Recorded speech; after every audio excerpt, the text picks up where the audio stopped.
Hello, I'm Ray Diaz. I'm a student of physics.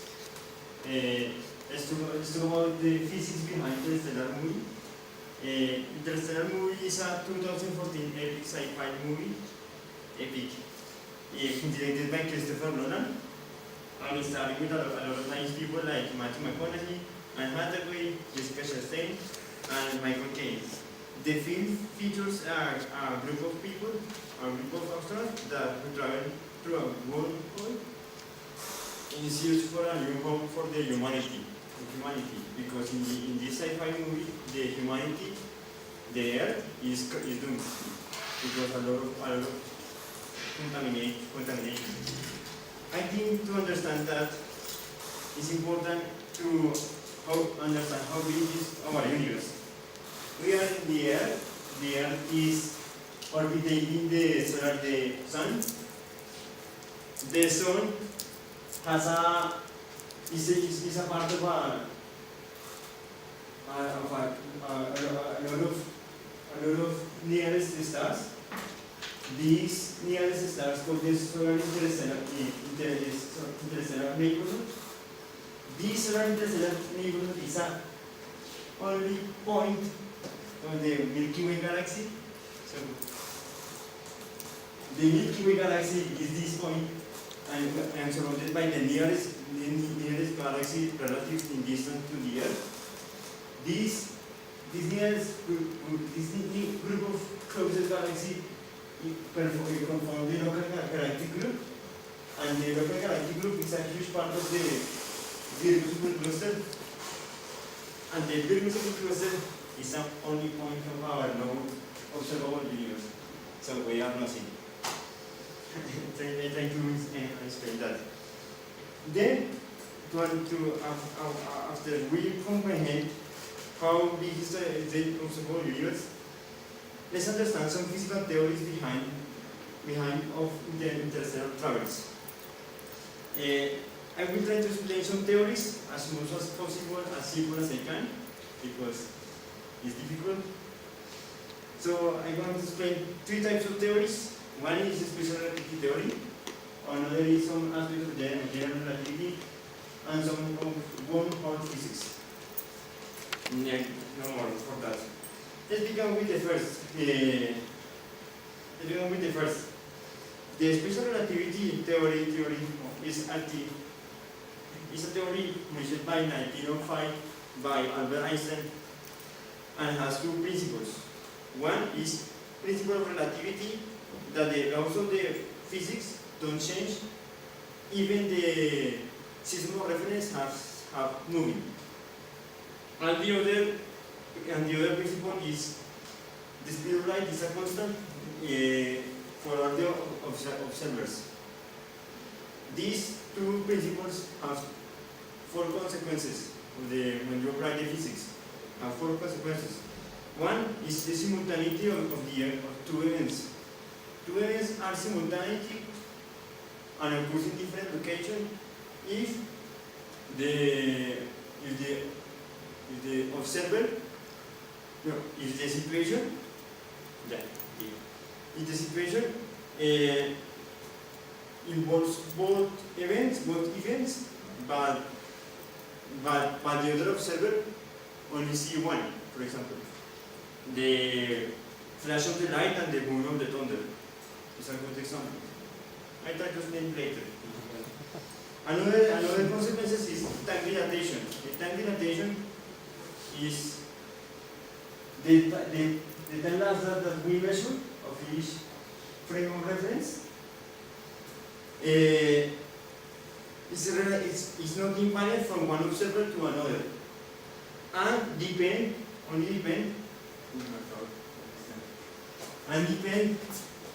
only with the relative velocity, and the factor is that delta t 0 delta t 1. This lapse of time is called the delta t, and is the Lorentz factor of relativity. You should do more.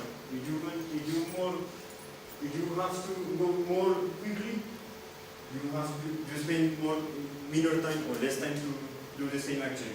And the other consequences is the Lorentz contraction. The Lorentz contraction of the distance, of the measure of the distance, is the same like the time dilation, but have a difference. The LA cero, LA,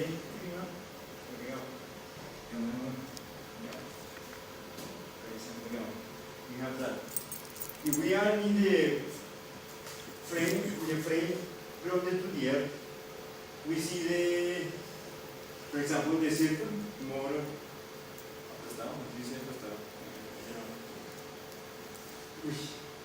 we see a circle in that. Then we have another consequences.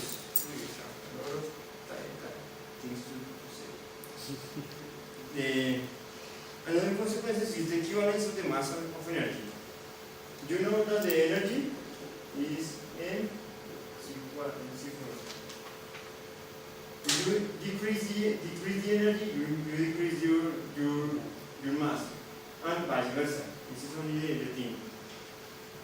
After that, Albert Einstein generalized this theory with an accelerated frame. This accelerated frame involves a lot of physics that the people don't like. This type of physics is described the Einstein field equation. Okay, thank you very much. This type of physics is the Einstein field equation that describes the curvature of the space-time, flat and curved space-time, and the distribution of the mass into the space-time, and the effects of the gravity. This general relativity theory has two main consequences. That one is the famous one for the movie, that is gravitational time dilatation. When you are near to or closer to a black hole or a supermassive star, for example, the time passes more slowly here than you in the Earth. That is the reason for the movie. The people only stay 1 hour in the planet, and the man of the Endeavor pass like 70 years in the Endeavor alone. So you see a movie, you get it. And the other consequence is the reflection of the light. As we see, when the path of the light is curved by the mass and the gravity. And finally, we have the one physics, some physics. The most important is that I have to be here is that when we are in a point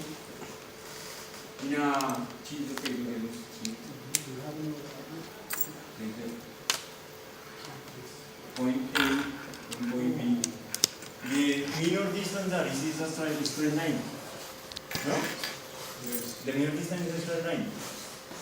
If you put this into the observable universe, you keep a lot of time to do this. But if you should do this point A, point B, and you interact these both points, is more minor time less time to go there than go the straight line. And the representation of that in 2D is a circle. But in 3 dimensions, what is a circle in 3 dimensions? Not a sphere. So what is the reason? That is the reason for the movie. The rhombus is a sphere. To summarize, you should see the movie because a part of the drama and the things that happen in the movie give a more interpretation of the Einstein field equation. And no more.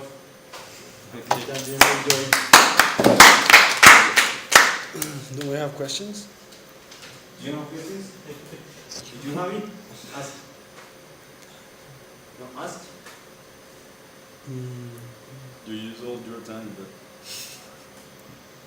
I know. Sorry.